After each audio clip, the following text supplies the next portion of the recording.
How's it going? To end. How's it going? To end. How's it going? To end. How's it going to end? How is it going to end? How's it going to end? How is it going to end? How's it going to end? How is it? How's it going to end? I was wondering that myself. What's going on, everybody? Welcome back to How's It Going to End. How you doing? That's great. Sorry, late episode, but you know, got struck with the dose of the deep depressions. You know, the kind where you don't want to move your ass for a couple days straight. And I had 2 days off, so I thought just spend them in bed the entire day. But except for I did go to Pretty Much It Live. That was the only thing I did in the last couple days, and that was a lot of fun. I don't know if you've seen Pretty Much It or not. It's this guy Eric. He does movie commentaries, and he came to New York to do one, and we watched Mamma Mia 2 with a huge crowd, and it was a sing along, and it was fucking awful, but it was fun. And then I was like, oh, I have to record an episode, and then I thought, but you could also just lay down and go to sleep, and that won that day. But you know, still trying to pump this shit out. God, it's fucking hot in New York, man.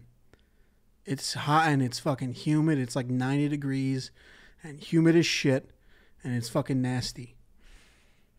Yeah, I don't know. We got some shit to talk about. Oh, you know what I did? I was so surprised genuinely about this. I saw Elvis and I loved it. Didn't expect that. Didn't expect to enjoy it as much as I did. Austin Butler is phenomenal in it. I think we all kind of assumed he would be. But there's that whole new thing now with these biopic actors where it's like, did you know that they spoke like them for 2 months straight? And it's like, yeah, well, you know, at this point, if you don't, you're not going to get nominated for an Oscar. You know what I mean? I think that's kind of like the lead-in with all these huge biopic performances where it's like, did you know they wore the same underwear that person wore in 1960 every day? And it's like, oh, well, that's great. Let's make sure they all get nominated. And then that's how you get nearly 4 out of 6 nominees in the Oscars are playing real people. But yeah, no, phenomenal performance from this fucking guy. I mean, I don't know. I think we all expected him to sound like him and all that. And he doesn't look like young him, but when he gets older and they start kind of like molding his features, he looks just like him and he sounds just like him in the music and the oh my God. I don't know why. I can't think of a stranger casting than Tom Hanks in this movie. Just the weirdest casting to me. In a world where we've had in the last, 5-6 years, we've had performances like Gary Oldman in Darkest Hour and who else? I wrote them all fucking down because it's that important to me. Jared Leto in House of Gucci. Not saying it was a great performance. I'm saying performances where the actor gets lost in the prosthetics. You look at them and you go, there's no way that's fucking Gary Oldman or Jared Leto or fucking Tom, what's his fucking name? Christian Bale in Vice as Dick Cheney or Colin Farrell as the Penguin. That's not a real person, but you look at him and you think that's a different person than Colin Farrell. How the fuck we get Tom Hanks and it just seems like in a fat suit and fat makeup. It's just so surprising to me that they didn't add a couple more layers to his face to make him not look like Tom Hanks. It's just Tom Hanks the entire movie, and he does the strangest voice. There are some who make me the villain to be this story, and it's so strange. It's so out of place for such a purposefully wacky and intense movie. You have this character this role. I wouldn't say character, that is just so strange. I don't know why you would. He seems like the strangest casting decision, in my opinion. I don't know. And if you cast him, why would you not want to make him not Tom Hanks, right? You're making this movie about this fucking guy who manipulated Elvis. Wouldn't you want to make him not Tom Hanks, who's everyone knows Tom Hanks is a good guy? I don't know. It made no sense to me. It's so strange. In a time where prosthetic makeup can make you look like a new person and you can just live life as this person, you know? Maybe we're just spoiled after the last couple of years. I mean, even fucking Charlize Theron in Monster looked like Eileen Wuornos, and that was how many years ago? A couple decades? Am I wrong? Yeah, probably. I don't know. It's just so strange. It's the only part of the movie that I really, it's just distracting. You don't want that to be happening in your fucking movie. I mean, another comparison, just an easy comparison that kind of doesn't make sense, but it kind of does because it's still Tom Hanks. In 1883, the Taylor Sheridan show about, fording the Oregon Trail, basically. There's a scene, Tom Hanks is in it for like a scene, He plays a Union general. And he's there, and it does not pull you out of it. You look at it, and it's Tom Hanks with a fucking old Civil War mustache, and it's just Tom Hanks, but it's not like, oh, that's annoying. Like, now I can't really think about it. Or like, everyone complained about, what's his face, the redhead in Game of Thrones. Sheeran? Was it Ted Sheeran? Oh, God. What's his fucking name? Ed Sheeran. Oh, I wasn't that off. That's hilarious. Ted Sheeran. Somewhere out there. It's like that. It's like you're watching a whole movie, and you're in the entire movie you're going, that's Tom Hanks. Just in really, I'm not going to lie. I don't want to, I feel bad because, a lot of people worked on it, but the makeup just did not, it looked like old makeup. And if you look at most prosthetic effects now, they're like all separate pieces and moving parts so that it looks like separate parts of a face and skin moving around. And it just didn't do it for me. Everything else in the movie I loved. I love Baz Luhrmann's fucking electric momentum. I love that it starts off and it's immediately, he's walking around in a giant billiard table and it's just ridiculous. And Baz Luhrmann knows how to be ridiculously extravagant like that, with all his movies. I mean, it made me want to rewatch The Great Gatsby, and that's not a good movie, but it's just fantastic the way Baz Luhrmann fucking seduces the audience with his movies, And then they do the final Elvis Las Vegas performance, and he looks unrecognizable. Talk about unrecognizable. They make Austin Butler look like Elvis a couple weeks before his death, and it looks exactly fucking like him, sounds just like him. I don't know. It's just the strangest thing, the most out of place thing. Also, I had Sophie from that final scene on a couple episodes ago, 4 or 5 episodes ago. We talked about who we would rather have directed House of Gucci instead of fucking Ridley Scott. Baz Luhrmann would have crushed House of Gucci. That's what House of Gucci should have been. I know this is an old conversation at this point.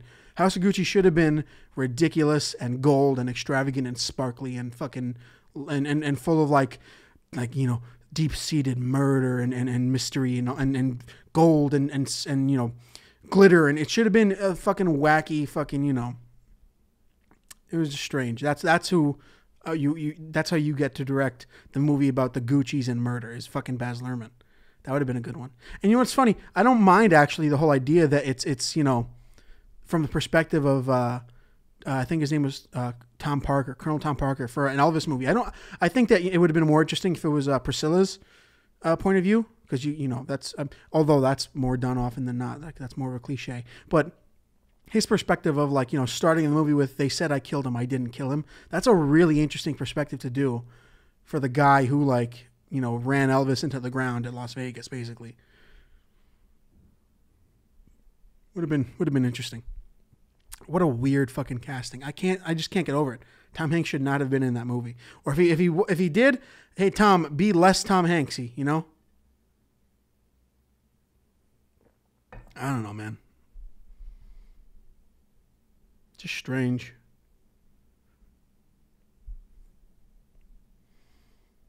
I have some bits of news that I've actually been really stoked about. News for things that I'm really looking forward to. For example, I don't know if anyone has seen Terrifier, the 2016 horror slasher, with the clown, and it's super fucking gory. And they made a second one. It's been happening actually for a while, and they're finally going to release it. They have they're going to exclusively release Terrifier 2 on a streaming service called Screambox. It's a horror streaming service, which is really interesting. To go that genre specific, but apparently there's a bunch of them like that. But this whole streaming service's point is to show the most obscure horror movies on their platform, which is great. Let's expand that creative fucking net. But I'm so excited for this one. I'm such a huge fan of the original, and the Art the Clown is such a fucking figure now at this point in horror. I mean, I love. I mean, I've talked about it a bunch. I fucking love excessive blood and gore. I think the more ridiculous, the better. I think that if you play something as ridiculous as excessive blood and gore, as serious and as horrifying, it just makes it infinitely more scary. So like the ridiculous shit that happens in that movie just ups the fucking like terrifying factor to me. I can watch those any day. I can watch Terrifier any fucking day, and that might let you know a little bit more about my mental health than it needs to. But fuck, it's so good. And now we're getting the second one. It's going to premiere sometime by Halloween this year. So I don't know if they're doing any theater releases. I hope so. I think they're probably going to do whatever, maybe festivals or something. But I would prefer to watch it in a movie theater. But I'm excited for it. So the Screambox managing director said that fans are not prepared for what they're about to experience, which if you've seen the first one and then you hear that, your skin fucking crawls in a good way. And then the director, Damien Leone, said, imagine if Art the Clown was in charge of the prom, mayhem, and Carrie meets David Lynch meets Maniac. That sounds fucking crazy. I want it right now. Jesus Christ, I'm excited. That's going to be good. Halloween movies, man. Halloween, best holiday. Best holiday. Christmas is excessive with the presents. Everyone loves to talk about consumerism and all that shit. Move off of it. Thanksgiving is fine only for the food. Everything else about Thanksgiving sucks ass. Halloween is the shit, man. Halloween, you get to watch fucking a bunch of scary movies. Watching a scary movie on Halloween is much better than watching Christmas Story or any other Christmas movie. Home Alone, before Christmas or anything like that. You know what I mean? Oh, man, I can't wait. No, dude, that's going to be my shit. I'm going to get this streaming service. I'm going to sign up. I haven't signed up for Peacock or fucking Apple TV Plus, but I'm going to sign up for this. Sorry, nothing on Apple TV Plus or Peacock is worth fucking signing up for. I'm sorry. I'm sorry, MacGruber. I know you're on I know you're on Peacock. I'm sorry. I haven't seen it. I'm not going to sign up for fucking Peacock just for MacGruber. I can't do it. Release physical copies or I'm sorry. What else? We're getting a community update for all my community fans, for all the people who obsessive about this show as much as I have. We're going to, a movie update. We got it from Joel McHale. Nothing confirmed yet, but he's basically saying like everybody's on board. Now they have to actually go about making it. And that has to go through so many different levels of fucking red tape at this point. But fuck yeah, dude. Community is the shit. One of the greatest shows. And if they finally commit to their hashtag end a movie, that's going to be so fucking cool. You know what I mean? I mean, at this point, after they put Community on Netflix, they couldn't have put Community on Netflix at the perfect time. I mean, at a more perfect time. Fucking right as the pandemic was basically hitting, that's when I first watched it. I never watched it when it was happening. I had a friend who constantly told me to check it out. And I was like, but 6 seasons, man, I don't really want to like get into a whole thing. Pandemic hit. I watched BoJack Horseman. I watched a bunch of other shit. And then I was like, all right, fine, I'll check this out. And then I think I finished it in like 2 weeks. I ran through it to a point where I almost immediately watched it again. I rewatched the first season. I was like, oh, wow, it's a little different. I don't want to get back into it. But fuck, man. If they make a Community movie, and then at the same time, yeah. So I binged through all the Community, and then they did the table read reunion on Zoom, and I was like, oh my god, I'm so happy I get to be a part of this. There's something so funny about when you just enter a fandom and you're like, oh my god, it's like active shit's going on. Joe McHale and Ken Jeong started the Darkest Timeline podcast, and I was like, oh yeah, this is the shit. I get to be in on the joke. It's so cool. So if they make this fucking movie. I think he said something like, before when I'd answer, I have the exact quote. I'm not going to pretend like I'm fucking plagiarizing. He said before when I answered the question, I'd be like, maybe, I have no idea. But now when it's with its success on the streamers during the pandemic, the interest has returned. I would say it's more likely than ever, which is like, fuck yeah, dude. Come on. How the fuck has this not happened yet? How have we gotten a Downton Abbey movie, but not a Community movie? I know there are Downton Abbey fans. I get it. Don't fucking hate me. I'm sorry. I can't watch your show. I like, dialogue heavy dramas, but Jesus fucking Christ.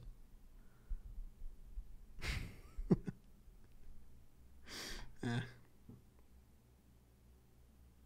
going to take this second to say, if you're listening to this podcast on Spotify, Apple Podcasts, or wherever you listen, if you could leave a rating and a review, that would be really cool and helpful. And if you're watching on YouTube, if you could subscribe, that'd be cool. If you could, comment, leave your thoughts below. I have to start doing that more often. I don't know. I don't want this to start feeling like a job, but at some point you got to really start tackling shit, I guess. All right, here's something that I fucking called as soon as I saw it. I think it was basically confirmed by Kevin Feige. Is it Feige or Feig? Who gives a shit? It was basically confirmed by Feige that they included John Krasinski as Mr. Fantastic as like quote unquote or something. Okay, not quote unquote or something. That's fucking stupid. Basically as like a treat for the fans. He was like, our fans are so passionate, we wanted to give them a fucking treat or whatever. Dude, Jesus Christ. I mean, like, I fucking called it as soon as I saw it. It's pure and utter fan service. And it was like, and you know what's funny? You know how like most people are kind of seeing through it. Most people expected the wildest of cameos. You know what I mean? Like Tom Cruise as Iron Man or whatever. And then when you get something like a John Krasinski, Mr. Fantastic, it's such a transparent stoop for fan service for like that moment in the theater where everyone claps and goes crazy. I wonder how many different cameos that they ran through, because there had to be like 10 or 15 different people that they were like, and final member of the Illuminati, fucking, I'm telling you, there probably was a different Black Panther. There probably was a different, maybe like just different Marvel characters, like a what's his face? The fucking water guy. What was his fucking name? Soros, some bullshit like that. It had to be, because when you film something like that where everyone is separate and everything is on a green screen, and then you could just substitute whoever the fuck you want, and then you hear Elizabeth Olsen talking about how she never met John Krasinski, which is hilarious, so fucking funny. And I get it, they filmed it over the pandemic a lot, so maybe you won't see who you're talking to, but fuck, man. It makes you wonder how many different people and how many different lines of dialogue there were for different characters. You know what I mean? But back to fucking Krasinski. He did not do a good job. That's the problem I have with fucking people who wanted him in the first place. He looks good with fucking a beard and gray sideburns. That's it. John Krasinski he's so much better at heavy-handed, like, quippy sarcasm, which is why I've always said he'd be a fucking fantastic Hal Jordan over Mr. Fantastic, because, hey, I didn't even realize I did that. Hal Jordan is a sarcastic asshole. You know what I mean? Krasinski would kill that character. Mr. Fantastic, Reed Richards he's a dry narcissist. He's an ignorant. No, not ignorant. What's the fucking word I'm thinking of? Hold on. Nobody talk. Everyone shut up.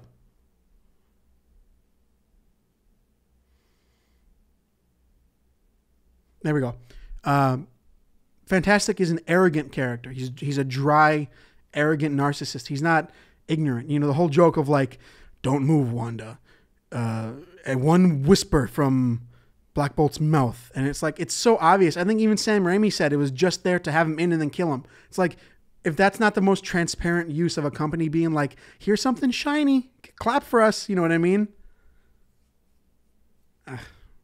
So disappointing. I don't know. And I know we're probably going to get like another Fantastic Four update at San Diego Comic-Con. They're bringing it back to Hall H in later this month, I think, right? So, maybe he'll just play a variant in the current universe of Reed Richards or whatever, but just disappointing personally. I enjoyed it fine. I did not expect them to jump that low in terms of fan service. I did not expect that, like Disney to be like, all right, fine, we'll give you this one. That's genuinely like DC going, fine, we'll give you Willem Dafoe as Joker. You know what I mean? That's how it feels, because it's like, it's in such fan demand that it's almost like fantasy fan demand at that point. And most fans, even though they say like, we want to see Krasinski as Mr. Fantastic, they see him and they're like, oh, I don't like it, And sure, the idea sounds fine, but then you get it, and you're like, oh, I don't, you know. And then, ladies and gentlemen, the smartest man alive on the planet, whatever. It's like Reed Richards is supposed to walk into a room and go, I know I'm the smartest motherfucker. Nobody has to announce it. They do it, and it's like, and that just makes his fucking death even more hilarious. His spaghettification. You know? I don't know. We'll see. We'll see what happens at Hall H.